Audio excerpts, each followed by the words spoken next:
first things first, this is a question that everybody wants to ask. Who is your favorite author who inspired you to become an author yourself? It's very difficult to think of who inspired me to become an author. I can certainly think of favourite authors of mine, but I think that inspiration to become an author probably results from reading books by all sorts of authors. But one I particularly liked was a great Indian writer, R.K. Narayan. I loved his Malgudi novels, and I think probably he was a major influence on my own literary career. And then there's a poet who's a great literary enthusiasm of mine, W.H. Auden. I read Auden's poetry every day, more or less. So a favourite author stays with you for a long time. But what is next for you? If you're writing 5 books a year, what can we expect next? Well, the next book is going to be volume 4 of my Swedish series. The series is called The Department of Sensitive Crimes, and so that comes out in a few months' time. And then after that will appear a book that I'm currently writing, which is volume 24 of my number 1 Ladies Detective Agency series. So I have quite an active program ahead of me.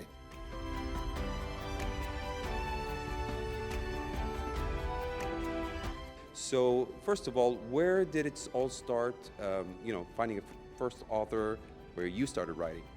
Yeah, so I picked up my first self-help book when I was 15 years old, and I basically wanted a better life for myself, and I went on this hip-hop forum, and they used to have a philosophy corner where you can speak about books and life and stoicism and all that kind of stuff, and everyone's recommending this one book called Think and Grow Rich by Napoleon Hill, and they said this book changed Bruce Lee's life, and I was really into martial arts at the time, so I thought I need to get access to this book, read it, and change my life as well.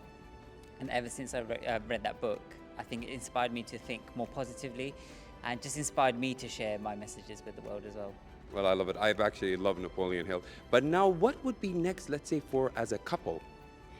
So we have our company Rising Circle that we founded last year, and on there we have free meditations and guided and non-guided, both on YouTube, Spotify, and we also co-authored our first ever journal under the Rising Circle as well, which is doing really well. It's just helping so many people, and that's, I think, the most important for us, to be able to help others.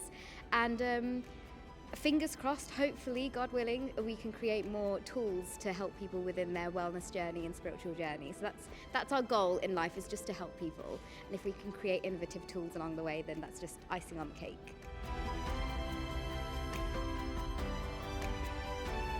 When you work with some of the more newer actors, I'm sure it's a little bit intimidating for them to be in your presence. So what's the sort of pep talk you give them? I don't give them pep talk. No. You have to allow them to make their mistakes, and just stand by. I mean, no, I'm not. I'll give advice if somebody asks me advice, but I'm not one for pontificating on advice and going, well, young lad, you should. No, I couldn't do any of that, because in my case, when I was a young actor, that wasn't the case. I mean, I learned by example of the people around me, and some of the people around me were wonderful and just smart and intelligent, and they kind of created a situation where I could flourish and blossom. So I was always grateful for that. So I'm not into giving advice to young actors. I mean, if a young actor asks me about something, yes, certainly, but I could be a bit. I try to avoid being pompous. Though I do fall into being pompous occasionally.